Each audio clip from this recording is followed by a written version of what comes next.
طلب محبوب میں تڑپنے کا نام دین ہے، ادب سے شروع ہوتا ہے عشق پہ ختم ہو جاتا ہے۔ تو ادب سے دین شروع ہوتا ہے، عشق پہ ختم ہوتا ہے۔ تو اگر ادب نہیں ہے تو دین ہی نہیں ہے۔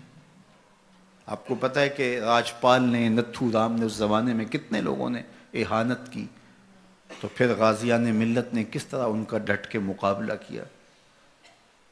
تو اقبال سے بات ہوئی تو فرمانے لگے لوگ تو باتیں کرتے ہیں، میں تو یہ بھی گوارا نہیں کرتا کہ کوئی کہے کہ تیرے پیغمبر کے کپڑے بھی میلے تھے، میں تو یہ بھی گوارا نہیں کرتا۔ اور غازی علم الدین کا مقدمہ خود اس میں پیش رہے۔ پھر جب انہیں پھانسی دے دی گئی، نقص امن کا بہانہ بنا کے میاں والی میں دفن کر دیا گیا۔ غازی علیہ رحمہ کی وصیت تھی کہ مجھے لاہور میں دفن کیا جائے، میانی صاحب قبرستان میں۔ تو پھر باقاعدہ ایک تحریک کی نشت ہوئی، ایک تحریک اٹھائی گئی، جس کا مقصود کیا تھا کہ ان کی وصیت کے مطابق ان کو لاہور میں دفن کیا جائے اور ان کے جسد خاکی کو وہاں سے لاہور منتقل کیا جائے۔ مسلسل تحریک چلتی رہی، حتیٰ کہ حکومت وقت کو گھٹنے ٹیکنے پڑے، اور پھر وہاں سے قبر کشائی کی گئی۔ کہتے ہیں جب غازی صاحب کی قبر کھلی تو پورا میاں والی خوشبوؤں سے مہکنے لگا، اور وہاں سے ان کو بذریعہ ٹرین لاہور لایا گیا۔ جب جنازہ اٹھا تو وہ میڈیا کا زمانہ تو تھا نہیں، لیکن اس فقیر کے جنازے میں 6 لاکھ لوگ تھے۔ اس زمانے کے اندر 6 لاکھ اس فقیر کے جنازے میں آئے، بڑے بڑے کج کلا سر جھکائے چل رہے تھے۔ اللہ اکبر۔ تو حضرت علامہ اقبال نے خود لحد میں اتارا، اور جب کفن کی تنیاں کھولنے لگے تو غازی سے سرگوشی کی تاریخ کے ریکارڈ پہ موجود ہے۔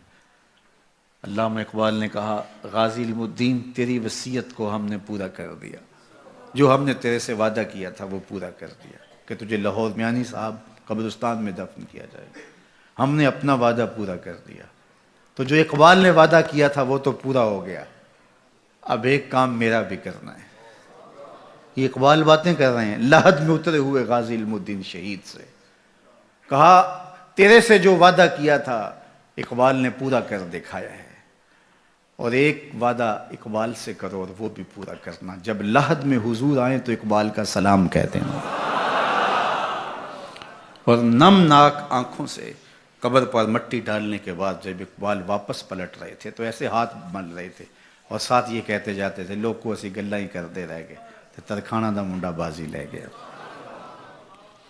انوکھا عشق تھا اقبال کا، انوکھا درد تھا اقبال کا۔ پورے اقبال کی فکر کا خلاصہ جواب شکوہ میں ہے، اور جواب شکوہ کا سارا خلاصہ ایک شعر میں ہے، اور وہ کیا کی محمد سے وفا تو نے تو ہم تیرے، یہ جہاں چیز ہے کیا لوح و قلم تیرے۔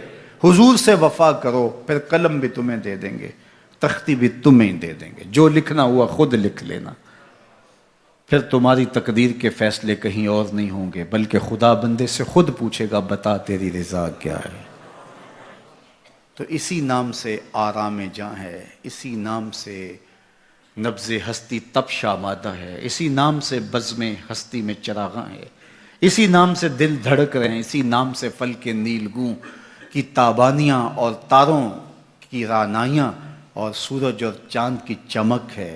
اگر یہ نام نہ ہو تو کائنات اندھیر ہو جائے، اور آج کائنات کے اندر استحصالی ظلمتیں، اس کائنات کے اندر ظلم، جبر، ناانصافیاں، یہ جتنی بھی ظلمتیں پائی جا رہی ہیں ان کو بدل کے اگر روشنی میں تبدیل کرنا ہے تو اقبال کہتے ہیں وہ صرف ایک ہی نام ہے، اور وہ نام محمد ہے صلی اللہ علیہ وسلم، جس کے اجالے سے سارے اندھیرے مٹائے جا سکیں۔ قوت عشق سے ہر پست کو بالا کر دے، دہر میں اسم محمد سے اجالا کر دے۔